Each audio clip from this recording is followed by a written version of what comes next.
if you're feeling resentful about something, there's a shadow that reveals itself in two ways. One is, it's a pointer to your immaturity. You need to be more disciplined. You have set goals, hypothetically, and if you haven't, then you're under the sway of someone else, or you're undisciplined and unintegrated and incoherent, which is all shadow life in some sense. You're pursuing short-term impulsive goals because you haven't thought it through. You're pursuing goals that other people have established for you. You're not pursuing any goals at all because you're too nihilistic to believe that life has any purpose. All that's shadowy, let's say. But maybe you have set goals and now you're resentful about all the work that you have to do in order to acquire those goals, and maybe that manifests itself as a broad-scale critique of social structure. That's immaturity, and so you can delve into that and you can find out where you're still a spoiled child and hopefully take action to rectify that. Or you may find that you're being compelled to do something that violates your integrity, and you need to stand up for yourself and say something that you don't want to say, and then you may have to learn how to incorporate your anger into your actions so that you learn how to say no when you need to say no. And so that actually means that you're furthering your ethical pursuit as a consequence of integrating your shadow rather than deviating from it. Aggression, which can be repressed, sexuality, lust, let's say, which can be repressed. Those things are extremely useful servants when they're integrated into the whole. If you're without aggression and anger and incapable of it, that doesn't mean that you're on a good path and that anger knocks you off it. That can happen, but it's much more appropriate and sophisticated to note that the probability that you're going to pursue a higher good is magnified by your integration of all your emotional and motivational states, even the ones that can cause a tremendous amount of trouble when they're left to manifest themselves in isolation. You're way too agreeable. Well, I would say you could practice saying what you really believe, that you can take a vow to tell the truth. And that will make you much less agreeable. Agreeable people are perfectly willing to sacrifice what they know to be the case to maintain short-term social harmony. And it's not so much that they repress what they think, it's often that they don't even allow themselves to fully realize what they think.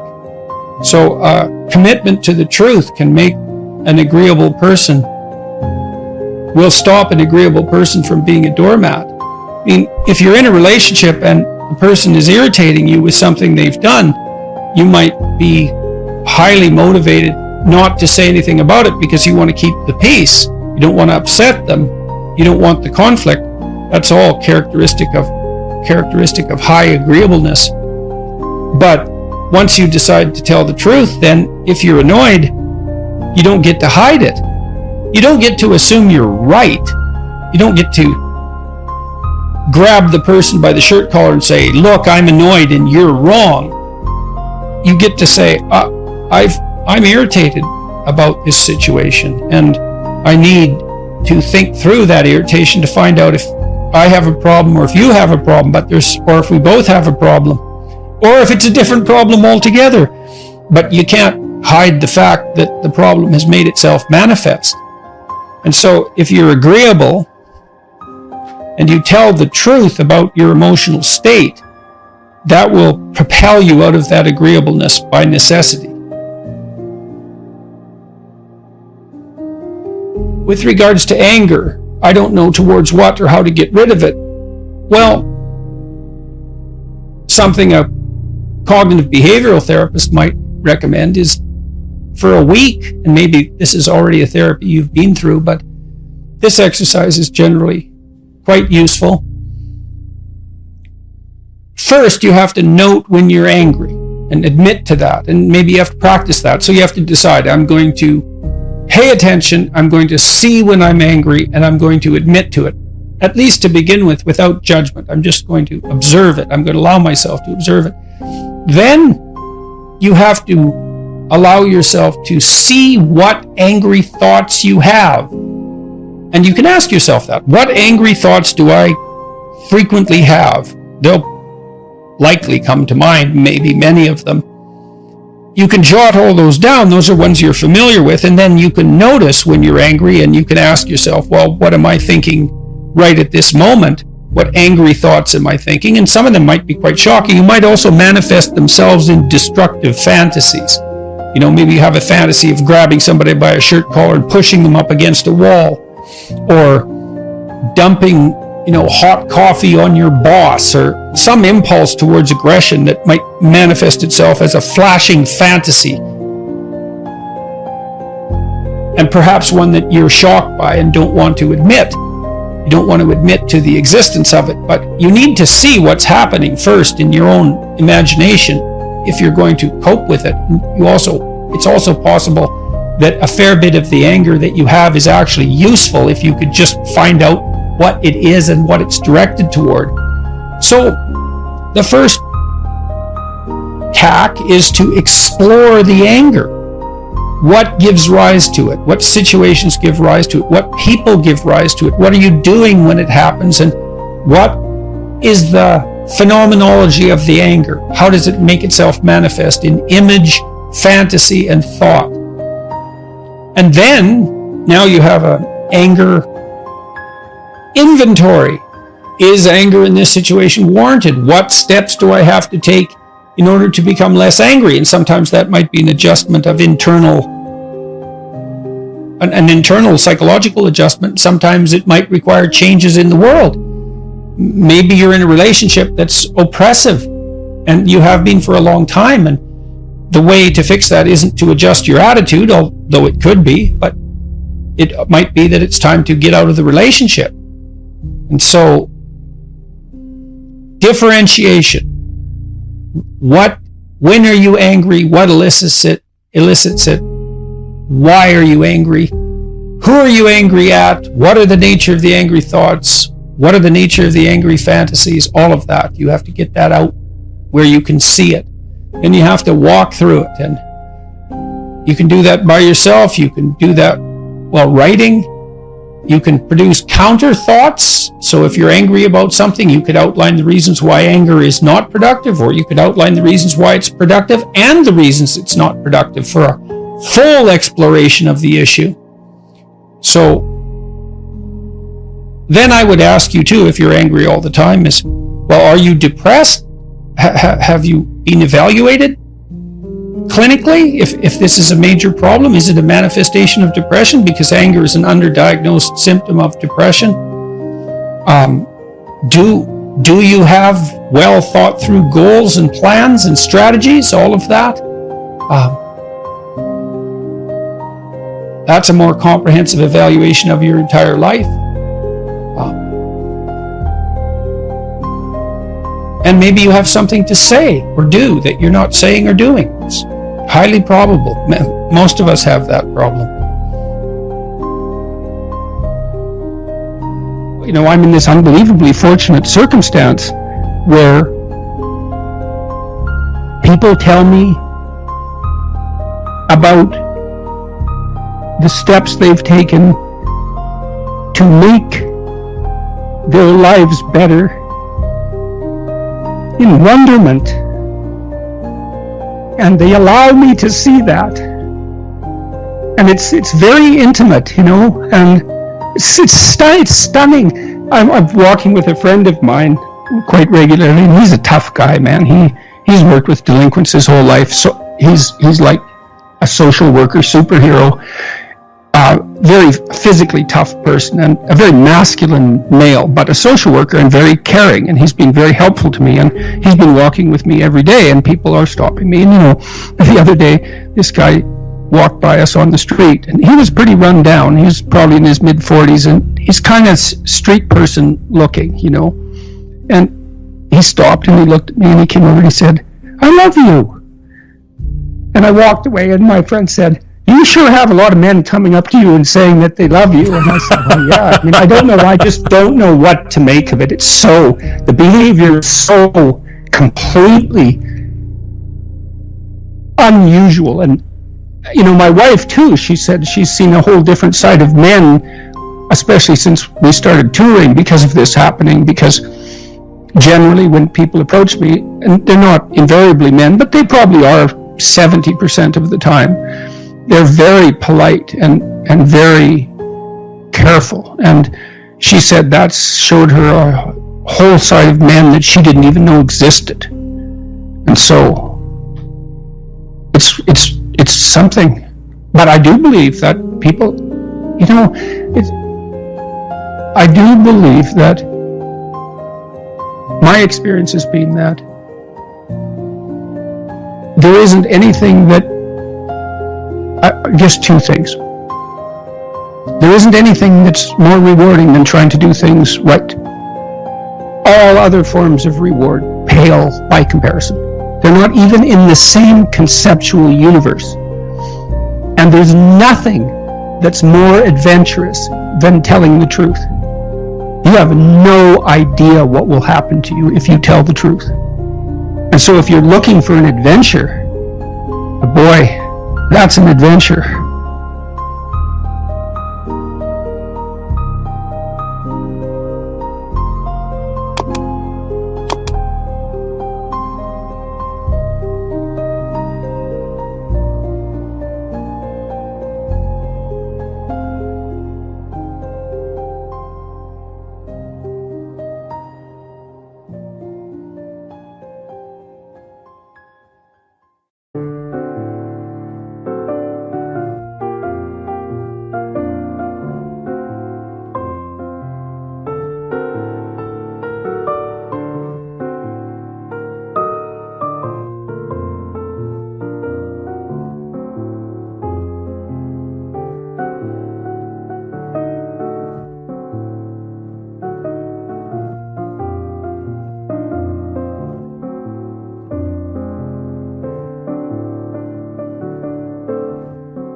Anh ơi mơ mộng mình thứ xa xôi, không màng về tình ái muôn nơi, sống cho là trọn kiếp đây thôi, đâu quan tâm gì chuyện đời.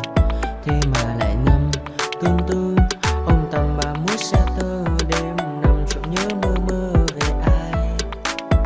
Thì ra anh yêu rồi, từ ánh mắt nụ cười, từ đôi môi gọi mưa sao xuyến lòng anh. Thì ra mê em rồi, ngày hay đêm ôm lời, chỉ nghĩ đến em thôi, đó là do anh đã yêu rồi, anh đã yêu rồi, anh đã yêu rồi. Anh đã yêu rồi, anh đã yêu rồi, anh đã yêu em mất rồi.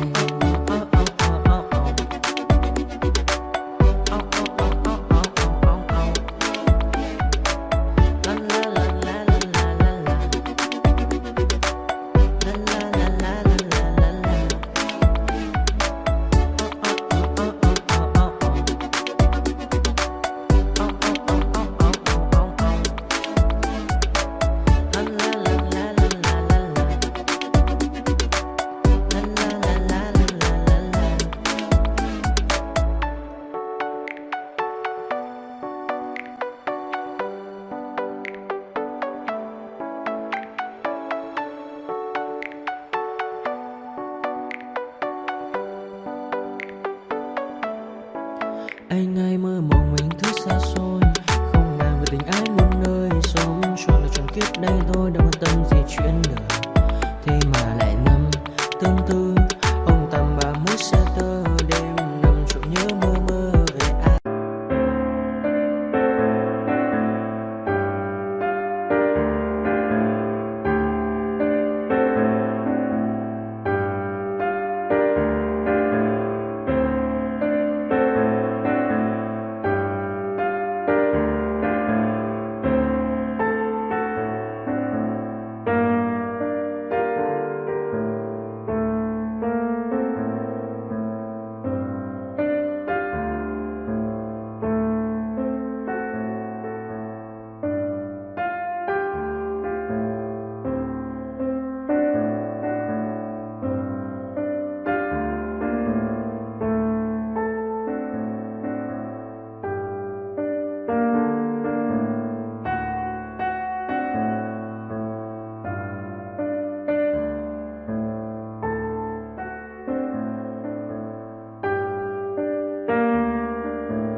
But if I lay down and I play dead and I stay dead, maybe you'll get sick of being the monster out of my head, under my bed.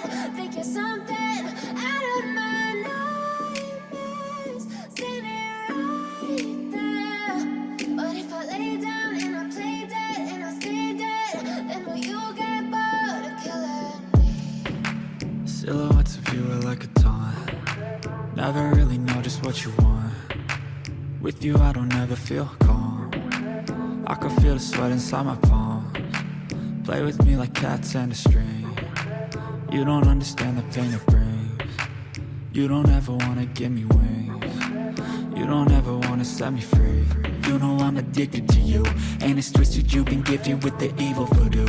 Got me coming back for more, even when I've been screwed. Dolls full of pins, pierce my heart straight through. I got issues in my head, I like you in my bed, but you keep me on red. Oh, everything is like a test, I better not text or I'll come off desperate. But if I lay down and I play dead and I stay dead, maybe you'll get sick of being the monster out of my head, under my bed. Think you're something out of my nightmares, standing right there.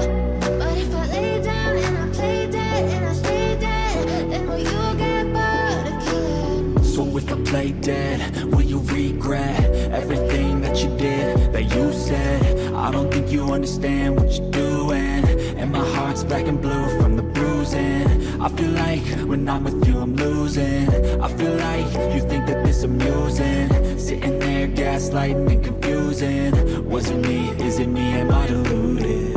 I'm the one who's always sorry, the conclusion. Even though I offer all of the solutions, I wish you loved me like I love you, it's stupid. When I'm alone with you I never feel lucid. I wish I wasn't struck by Cupid. I wish when I first saw you I knew this. When I'm with you I feel so useless, I feel diluted, my heart's been wounded. Silhouettes of you are like a taunt. Never really know just what you want. With you I don't ever feel calm. I can feel the sweat inside my palms. Play with me like cats and a string.